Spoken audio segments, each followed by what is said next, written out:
Richard, my good friend, welcome back to Lesson of the Week, number 15, The Dirty Dozen, Part 3. So you'll recall from the last couple of sessions, the first 6 combinations, everything that we did, we alternated punches. Right, left, right, so on and so forth. When we got to the next 2 combinations, we began to double up on the same side. So for the 7th combination, we had a jab and a hook before we added the cross, and we finished up last week with that double hook, one of my absolute favorites. So now, as we kick off the last 4 combinations, we're going to double up on the right side, as you might imagine, right? We want that balance. So you'll see double punches on the right side. And when we get to the last 2 techniques, so the last 2 combinations, 11 and 12, we'll go back to the more traditional alternating punches. But let's go ahead and get right into it. From our boxing stance, we're going to start with Dirty Dozen number 9, which is a straight right into a rear uppercut. Get 2 punches off the right side here. Now, this could be a situation where maybe you're against the ropes and you're pushing off the ropes and firing that cross. So let's say you're against the ropes and you push off with a nice step in, boom, cross, bang, into the uppercut. Or maybe you're avoiding a hook, you're rocking back and then coming back with a cross and then the uppercut. Of course, you're going to feel like you want to fire a cross hook because we've done that so many times. And that might be your bread and butter combination. But for others, this might be their bread and butter combination, the cross, reloading, and the uppercut. So let's talk about that reload. So I'm going to step in with that cross. I want to be aggressive here. As I pull this hand back, you see all my body weight's on that front leg. I'm fully committed. You see my heel is up, my knee is turned, shoulder extended. I'm committed to that right cross. But now I'm going to pull it all back together. As I pull the hand back in, I reload to my right side. Where there's body weight, there's power. And now I'm going to add the uppercut. But notice I'll duck under a little bit as I work the uppercut. So further reloading and making sure I'm getting all of my body weight, all the power into that uppercut. So again, we're here, cross, underneath, uppercut. Now you can come back with a hook here later on. This combination doesn't call for it, but you can fire a hook here, or if you're working kickboxing off the uppercut, and that switch step round kick, of course you've got all those options. Let's go ahead and take this combination around the ring a little bit. I'm going to find my target, I'm going to step in, cross, reload, boom, uppercut, change up, cross, uppercut, on the target, cross, uppercut, change up, cross, uppercut. Let me come back at you one more time, cross, reload, boom, uppercut. And that's Dirty Dozen, number 9. Now the cool thing about 10, 11, and 12, they're all named for famous boxers. Number 10, we call this one the Mike Tyson, or just the Tyson for short. If you've watched enough Mike Tyson fights, you've seen this combination. From here, again, it's a double on the right-hand side, as you might remember. So for number 11, make that 10, combination number 10, I'm going to slip to the right. And I'm going to add to it in a second, but this is where the combination starts. I'm going to slip to the right. From here, I'm going to work what we call a heart punch. It's a right hook to the body. Unlike the left hook where the palm is up, for a heart punch, the palm is down. So a hook to the body, a quick reload, and then a 45-degree uppercut, or a rising slanting uppercut. Boom, bang, right there. That's the Mike Tyson. You've seen him do it. He fires that quick hook to the body and that quick hook to the head. He fires that hook to the body, and the man is so powerful. When he pops you in the ribs, you can't help but drop your arms to protect your rib cage and bring your head forward. So imagine him, somebody in front of you, work the hooks to the body, boom, you see them come forward, you reload, and that 45, boom, goes right to the head. Now this is the Mike Tyson. After he fires that 45-degree uppercut, the person's probably going down. So we didn't really add to the combination, but of course, you can work that 45 and come back with a hook. And if it's in the kickboxing format, it's a hook to the body, a 45, and a switch step round kick, and reset. Again, from here, you're going to slip right, hook to the body, 45 upstairs. Let's take that around the loop, and then we're going to just add one little piece to it to really make it look like Iron Mike. So I'm going to change up here, I'm going to slip, hook, 45. Change up, slip, hook, 45.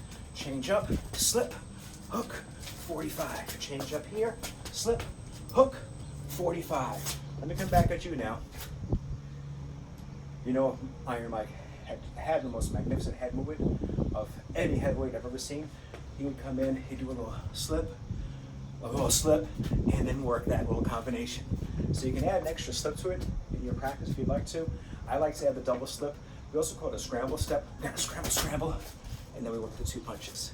That's the little scramble. Step and slip left, back up, step and slip right, right hook to the body, right 45. All right. Crazy, we only have 2 left. The Tony Zale. One of my favorites as well. It starts off exactly like the Mike Tyson. So let's take our sparring stance. We're gonna slip to our right. Boom, right hook to the body, the heart punch. Comes on a slight downward angle across that floating rib. And we're sitting down on that punch, as you can see. You can see my head's kind of towards the top of the camera there. As I slip, it gets a little bit lower, and we're gonna hook to the body. I'm then gonna stand up. As I stand up, not after, as I stand up, I deliver the hook upstairs. Hook to the body, hook to the head. Getting their attention downstairs, hopefully creating the opening upstairs. Again, only 2 punches in these last 4 combinations. And of course you can answer it. After that hook, that cross comes naturally. Of course that rear leg round kick comes naturally. So again, from here, we're gonna slip to our right, hook to the body, step up, hook upstairs. There's your round kick to close the door if you're doing kickboxing. We're just gonna work the 2 punches around the ring as usual. All right, let's find a new target. We're gonna slip, hook to the body, hook upstairs. Slip, hook, hook. Find a new target, slip, hook, hook. New target, slip, hook, hook. Then we come back towards you, slip, hook to the body, stand up, bang, hook to the head, reposition. And that's the Tony Zale. All 3 fighters we're talking here, Tyson, Tony Zale, and the last one, famous heavyweights.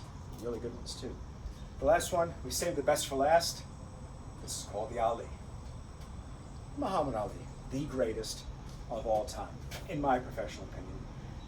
Many others as well. So, great little combination here. We're alternating left and right, just 2 punches. From here, I'm going to slip to my left a little bit. Right? Always moving that target. Be a moving target. You know, if you're throwing a ball at a kid and they're standing still, you're going to nail them every time. But if they're running around, as little kids can, and very quickly, you're going to miss fairly often. And if we're moving targets, hopefully the other person's not a sharpshooter. We make them miss once in a while. So from here, I'm going to slip to my left. I like to add that little step to it so I come off the center line. Little slip, loading up on the left-hand side, and we're firing that 45-degree rising slanting uppercut. It's called a 45. It's called a short punch, but it's a punch that Ali really made famous. So a 45-degree uppercut, coming across the chin this way, and we come right back, boom, with the cross. Ali's power was greatly underrated. That man could hit like a ton of bricks. He just was so smooth, had so much finesse, you didn't see the power all the time. But men far larger than him went down from his quick battering combinations. Still, this day in 2025, still brilliant to watch that man work. Step and slip, hook, and cross. I should say 45 and then cross. And when I say still watch him work, of course I know he's passed on, and we certainly miss him. I mean, going back to his fights from his career in his prime, holds up to anything you see in the sport of boxing today, by far. All right, so one more time, we're going to step and slip to our left, rising slanting uppercut, there's your cross. And of course, if we're working this as a kickboxing combination, left leg is forward, or I should say, we fired with the right hand, the left leg is forward, so we do that quick switch step and work that round kick to close the door. I do prefer kicking off my front leg, but you've got 2 of them, right? We have to have all those tools in our box. Let's take the Ali around the circle. So I find a new target, I'm going to step and slip, 45, cross. Reload, slip, 45 and cross. Change targets, slip, 45, cross. New target, slip, 45, cross. One more time, slip, 45, cross. Then come back and do one more time. Step in, slip, rising slanting uppercut. And as this hand is coming back, boom, I'm rotating with that cross, and I reset. So there it is. Woo. Over the last 3 weeks, we've worked the Dirty Dozen. 12 attitude combinations, of which you can find 3 or 4 that really work for you. Keep them in your back pocket and pull them out when you need them to press the fight, to change the momentum. Let the person know that you're a boss. And even if you're not the boss, there's always somebody better, faster, stronger.